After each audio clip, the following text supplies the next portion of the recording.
Keeping it real. It's what we do on arrow.net. ARROE.net. We are unplugged and totally uncut with Alyssa Davies. Good. How are you? Absolutely fantastic. Your book is coming out, and basically this.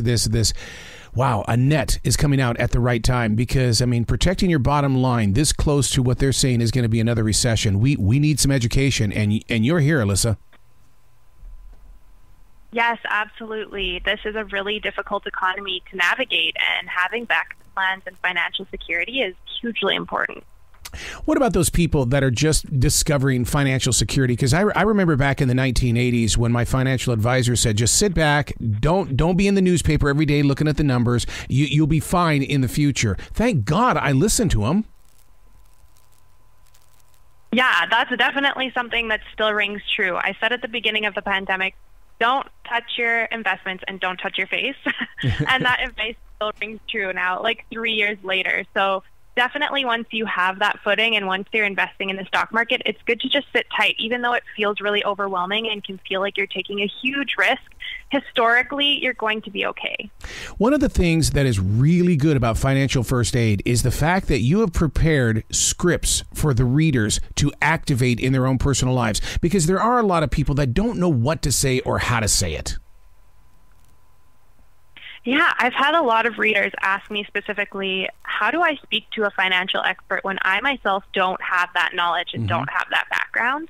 And I love to give them that confidence back, because a lot of the lessons that we should have learned when we were younger were kind of put on the back burner because talking about money just felt so taboo and felt so off-putting for a lot of people. And today it's more about being transparent and making that shame and that guilt and that fear disappear. Well, coming from the 1960s and 70s, my mom used to tell me all the time, save it for a rainy day. I think my biggest mistake was, I was saving it in a safe at home. Well, wait a second. There's no growth in that. Yes, that's a big mistake that a lot of us do still make today. One thing that you need to do is if you're saving for an emergency fund or an immediate savings goal, something that's happening in 5 years or less, is have it in a high-yield savings account. It doesn't provide a great amount of interest given the interest rates right now, but it's better than putting the money under your mattress. Yeah. And if you're investing for your future, that's actually the best way to get that compound growth that you'll see in your 10 from 20 years from now. Am I wrong to say that we still have not seen the total impact of what happened during the COVID lockdown in the way that people, lost their jobs or were put on hold for a while? I mean, debt has got to be through the roof, but we've got to repay that stuff back. How?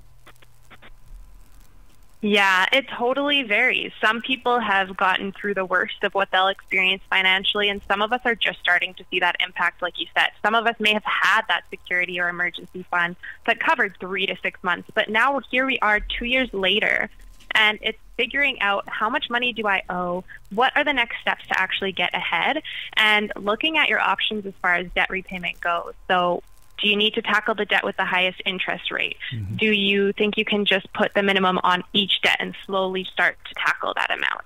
It varies based on your situation, but knowing how much you owe, knowing how much you spend, those are all really important things to get grounded in when you're first starting out on your financial journey. The book we're talking about is Financial First Aid. I am a believer in multiple streams of income, probably because I'm in the entertainment business.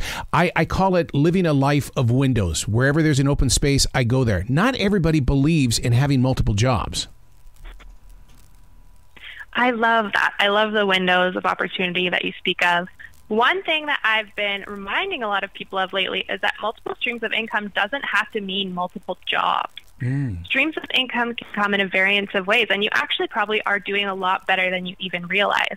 If you have a full-time job, that's one stream of income. If you have a high-yield savings account, that brings in interest. That's one stream of income. If you're investing in a 401k, that brings you in capital gains or dividends, so there's another stream of income. You can also have that side hustle, or you can have a part-time job, or you could have rental income if you invest in real estate. Those are options too. But remember to cover your bases first and actually choose those more accessible options. Speaking of rentals and stuff like that, I in your part of the world, I'm sure it's the same thing. I've been studying these articles about how Wall Street has purchased all of these homes. That means that the regular consumer doesn't have that as a tax write-off because they're renting the homes, but they're not buying the homes because it's almost like we've been priced out. Yes, the real estate industry is extremely difficult to navigate right now. Home prices have gone up much quickly than we're used to seeing, and it's making it really difficult for first-time buyers to break into the market. And one thing, though, too, is like it's okay if you can't have that all right now. We're experiencing, like we said, a really difficult economy, and giving yourself that ability to recognize that it's not that easy is sometimes a really good thing to label and acknowledge. See, that all the way back to the beginning, the reason why this book is so important right now is because you've got the confidence and the courage to sit down with people, or even to put it into words inside Financial First Aid, to say, hey, look, relax, relax. Yeah, life is hard, and we have all been kind of regurgitating this story that we were told when we were younger, that we have to have a 9-to-5 that we love, that we have to own a home, that we have to get married, that we have to have kids. And those things don't just come as easily as they maybe once did. And we also may not want all of those things. And so kind of getting to know you and what you want as far as your financial life goes, because everything is dictated by money, it's really important to have these conversations and make it less taboo. When you talk about financial abuse, are we talking about, hey, grab the credit card, let's go buy a pair of tennis shoes that cost $125, but in the end it's going to be $400? No, but that is a different form. But no, specifically when it comes to financial abuse, I'm actually speaking to working in a maybe toxic workplace or being in a relationship where you don't have the security, where you don't have the financial independence, and where a person from a place of power is actually controlling your money situation without you having any power. Listeners need to understand that you have been a part of this for a very long time, and it actually you've written blogs and everything like that for the readers. I mean that takes confidence as well as daily discipline.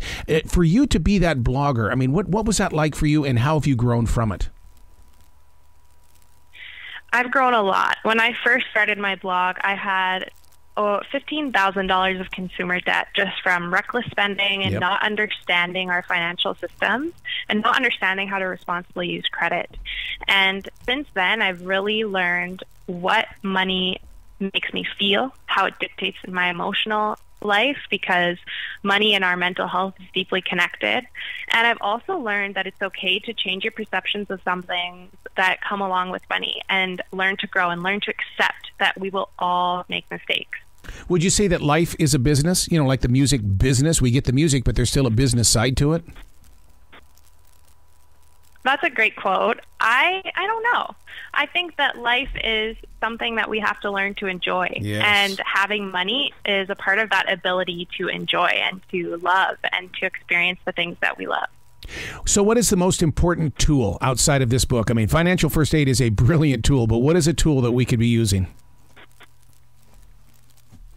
Something you should be using, I guess, is just learning how to balance how you spend and how you save your money. Making sure that you're actually saving what you need to be saving to build stability and build a successful future, but also giving yourself the opportunity to spend and enjoy in the ways that matter to you and only you, not from external sources like your peers. So where can readers go to find out more about you, to tap it? Because, I mean, you're more than just words on a page. I mean, you're actively involved with the community. Yes, definitely. If you're looking for a judgment-free or a comfortable space to actually engage in finance and get to know your numbers, you can follow me on any social media platform at Mix.Money, and you can always head to my blog, mix.money.com. I have a ton of great free resources there as well. Please come back to this show anytime in the future. The door is always going to be open for you, Alyssa. Thanks so much for having me. I appreciate it. Well, you be brilliant today, okay? You too.